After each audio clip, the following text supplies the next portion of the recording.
What's on the bench? What's on the bench with Crafty B? Well, I'm building this Desert Fox. It's a 1965-ish, really funky fiberglass dune buggy that I rescued just down the road. I saw the nose of it sticking out under a tarp. There it is, the 1965 Desert Fox Scorpion LT made in Arizona. I did pedals the other day, pedal covers, they turned out really good. So with everything that I do, it all starts out with an idea, and I don't know if somebody's done this before, I don't think so, but it's just a small little console that's going to fit over the stock Volkswagen shifter that sticks up in the middle with the little rubber boot. Anyway, so I decided to make an aluminum console, kind of like a sports car. So I started with this piece right here, which came up. This is the original bezel, or whatever you want to call it, that holds the shifter. There's a ball socket, and that's what the mechanism fits inside here. So I knew that what I was going to make had to fit over top of this. So this is what I started with.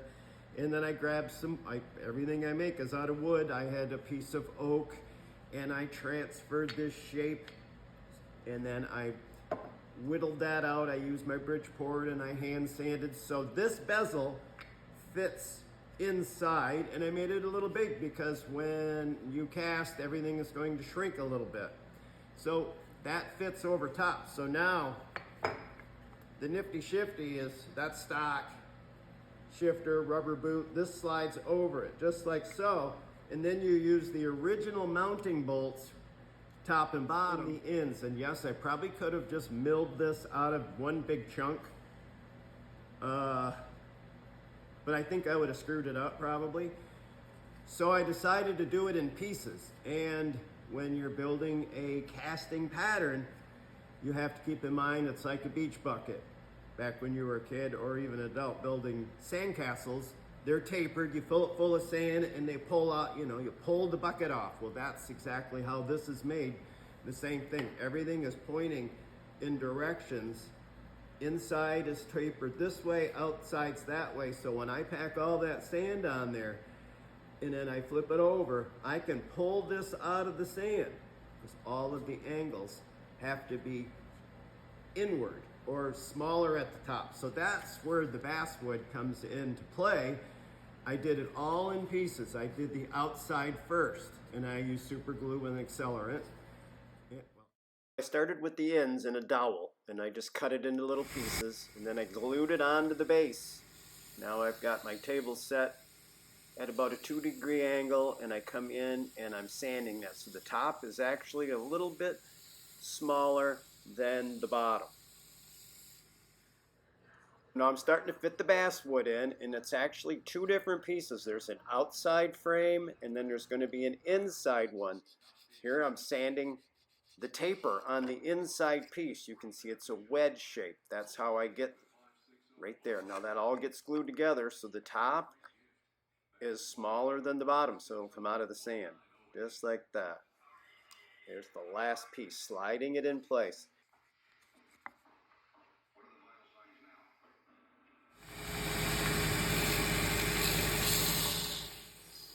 So now I'm just going to come in here. I'm going to bang the table up a few degrees. 1, 2, 3. That's about right there. Now I'm going to sand that. And I've taken a pencil to kind of give me a witness to see what I'm sanding. So now I'm coming in and putting that draft or the angle that you need to get it out of the sand. You can see that the pencil marks are just starting to sand off.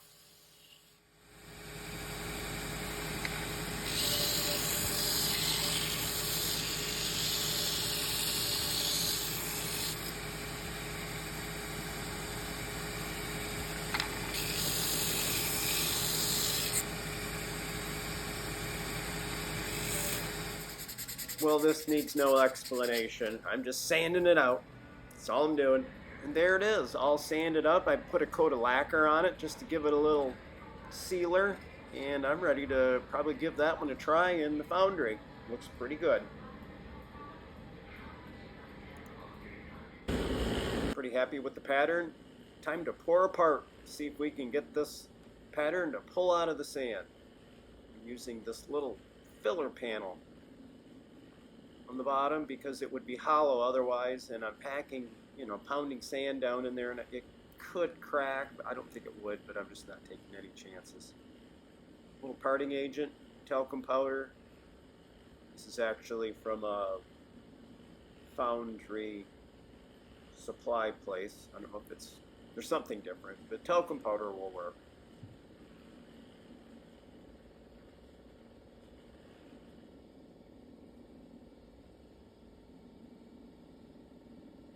I made the switch from Petrobond to green sand a few months ago, and it's been quite a learning curve. Petrobond is an oil-based sand that smokes like crazy. You look like you're working in a coal mine. It's dirty, it's oily. This is water-based sand, and it's much nicer to use. There's very little smoke. There's no smoke to speak of, but you do have to add water on a regular basis to keep so it will compact.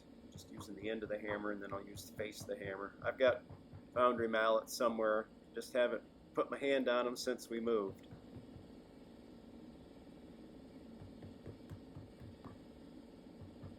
Pack it down a little bit more, and then I'll just run a straight edge across there and screed that off nice and flat.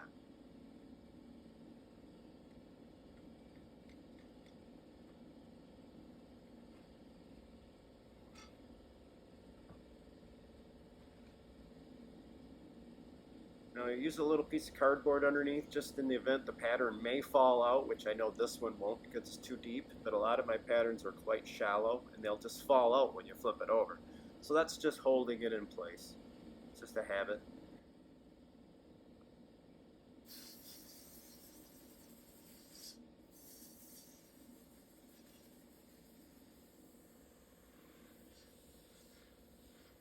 Just using some low PSI compressed air to kind of clean things up. I'm going to carve this center down just a little bit into the pattern.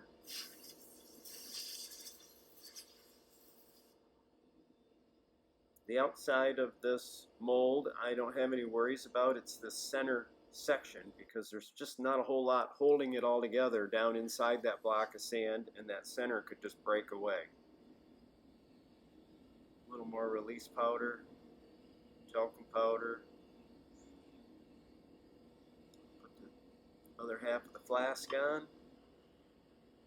My sprue and riser, I'm just going to manually kind of loosely set them in place. I could drive those in after the sand is compressed, but sometimes I just prefer to do it when it's loose. That's just 1/2 inch conduit.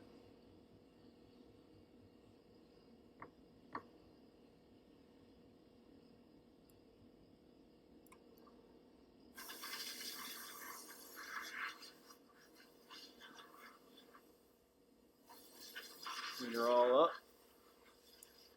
I'm just going to give these a little wiggle and they'll pop right out.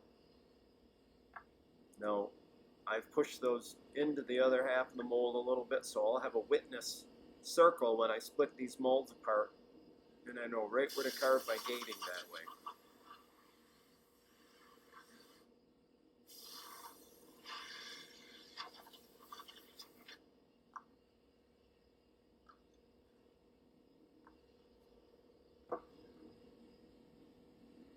Split her apart and see what we get.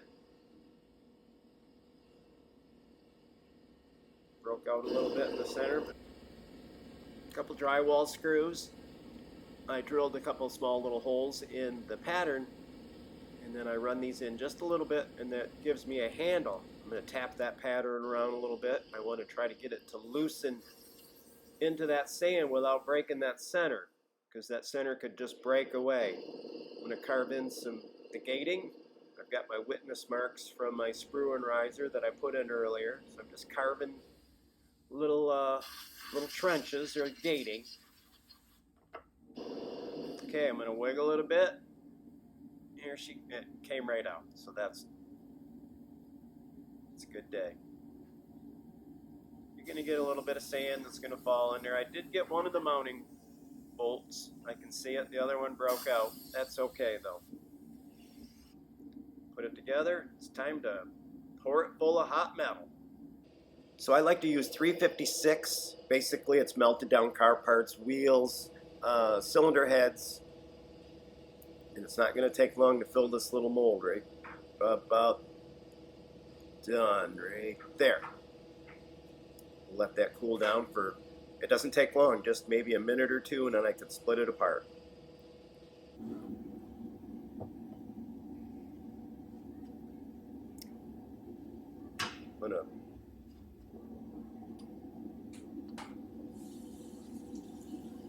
So I'm just going to kind of dig the part out. It's still really hot. You can see that gray sand. That would be the burned crust.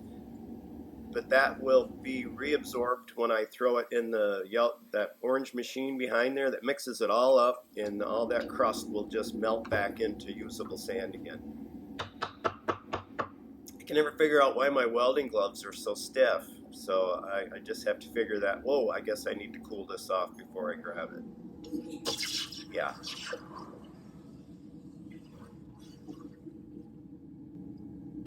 Now it's my most not favorite part of the job. I have to sand it and polish it. So this part's looking pretty good. A little bit more sanding, but this is actually done. Now I'm going to move on to the lid. I went ahead and polished it up and drilled the holes and bolted it in place, and it fit really nice. So here's just some scraps and ideas when I'm trying to get something going on the lid, and that's right there in the center is kind of what I landed with. I cut a piece of 1/8 inch basswood as a flange to fit inside the box, and then the lid will get glued to that. So there's the lid that I made. It's about 1/4 inch thick, and I'm using the old trusty Craftsman 103 scroll saw to cut the hole. There's a piece of dowel that I put in the lathe and I hollowed out. It's got the draft on it and a little body filler, and it fits on to that box really good. Time to check to see if it's all going to clear, and I already know it does. So that is looking pretty sweet. Making patterns. I worked on the pedals for the Super Funky Desert Fox right there last week. Got those done, made a few sets, turned out really good. Today I'm working on the Nifty Shifty. Right here is the stock bezel that holds the shifter on like so. And I took that off and I have been working on different patterns. And this is a box that fits over it, and it will have a gate system on top.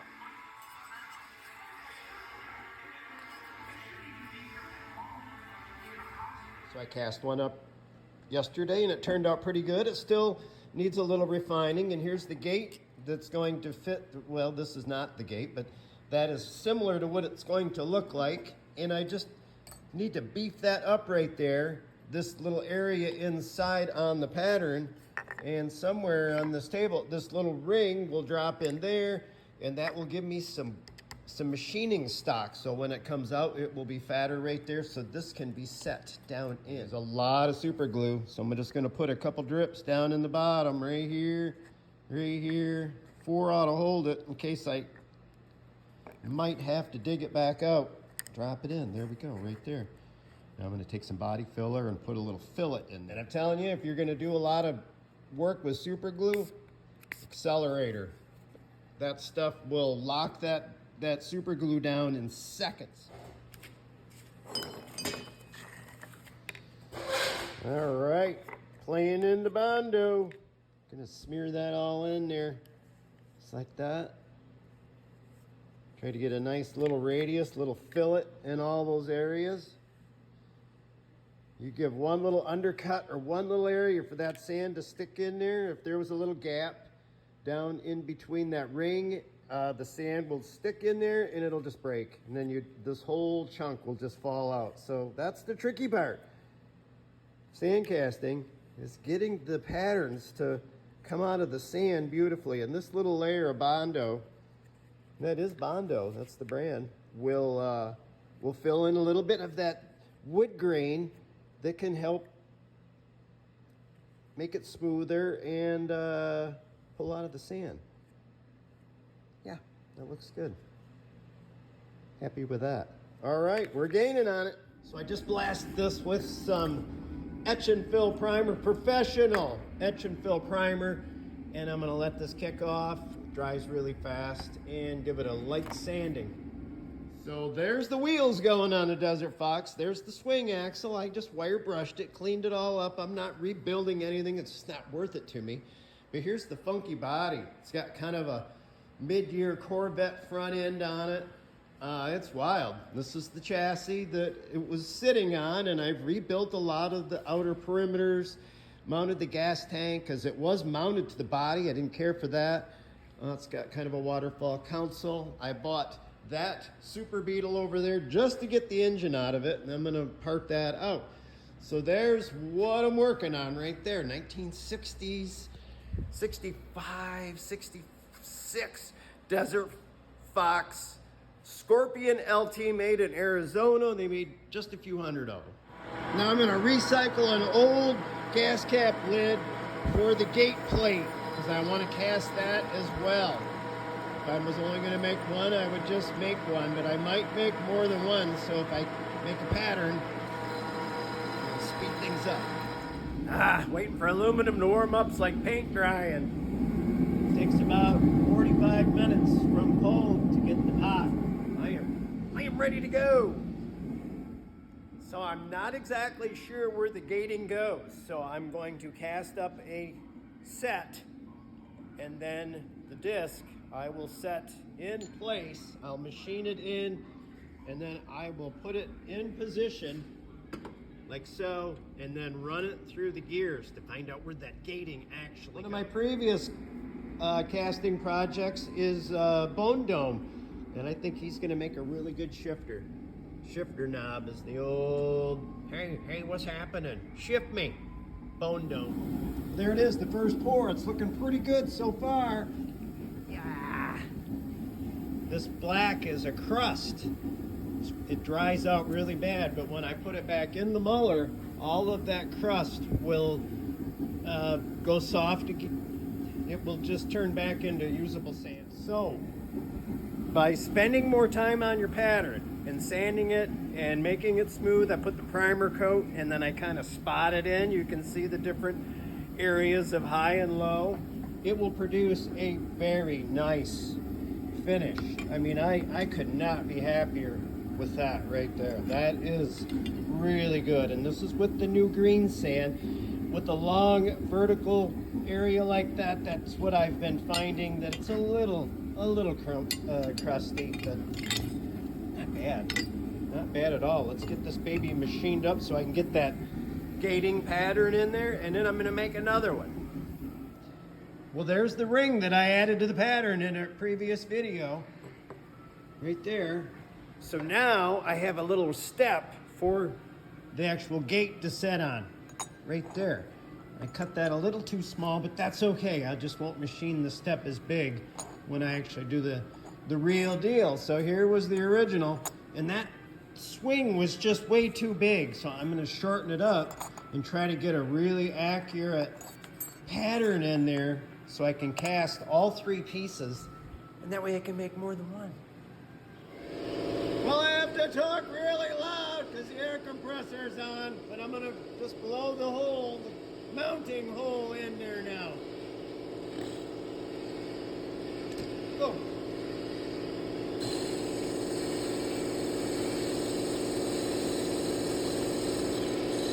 That ought to do it. Here was the second version. First version didn't even come close to working, though I do like the size of it.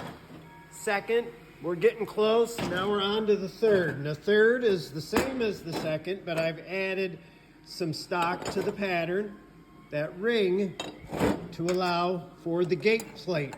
So now, this just gets bolted on right in this proper spot. I gotta bolt that on. Well, wait a minute. I'm missing a piece, right? This piece here goes on, and then it's gonna go down. The nifty shifty is in place. I have the shifter bolted down in its stock location. First, second, third, fourth, over, back, reverse. So that is the gate pattern. It is tight.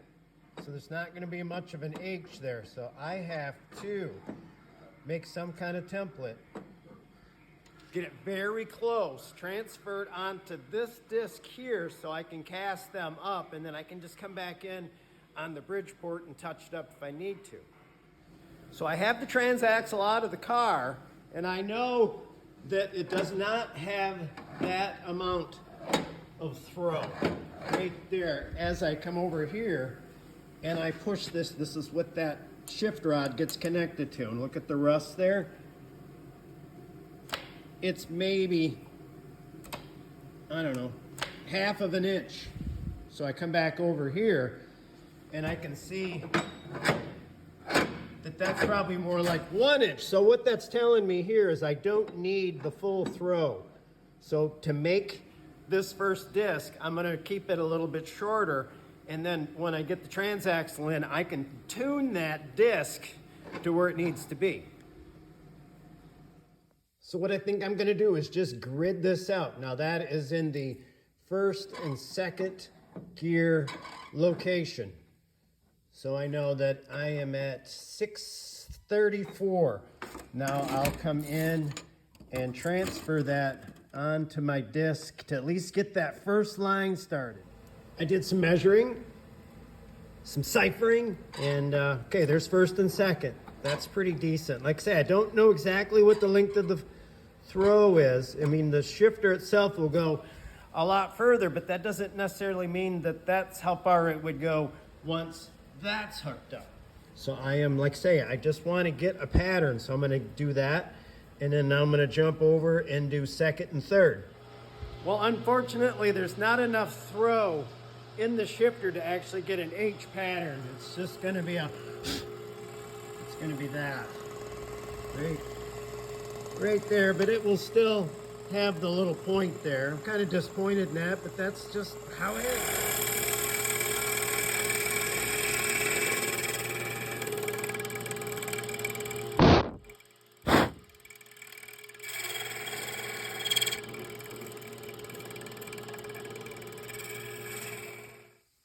Good deal with a little patience and some correct measuring. First, second, third, fourth. I can't do this one-handed. Reverse. It's gonna work. Well, I'm in the home stretch. I'm sanding it out. I used the power sander. I used my DA, turned a little wheel on it so it become a grinder and not an oscillating sander, and that knocked everything down. Now I'm just gonna finish it up with some 320, and then I'm gonna buff it, and this first number one Nifty Shifty is a wrap. Wheel, that means that it's sewn about every 1/4 of an inch and quite stiff and brown room.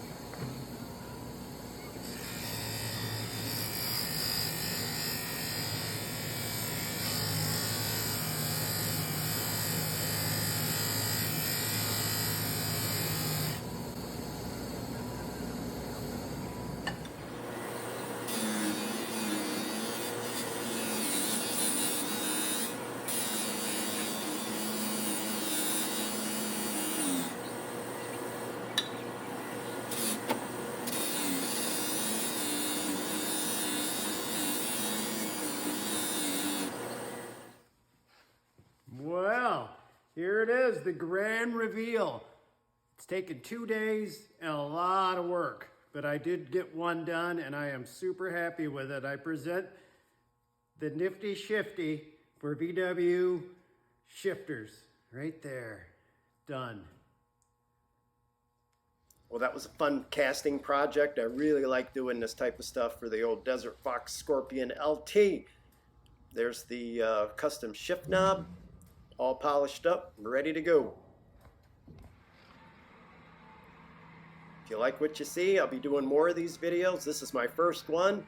I'm still learning, but I think it turned out pretty good. And the next video will be that chrome plastic shift knob. I'm going to reproduce that in aluminum, and I'll show the whole process.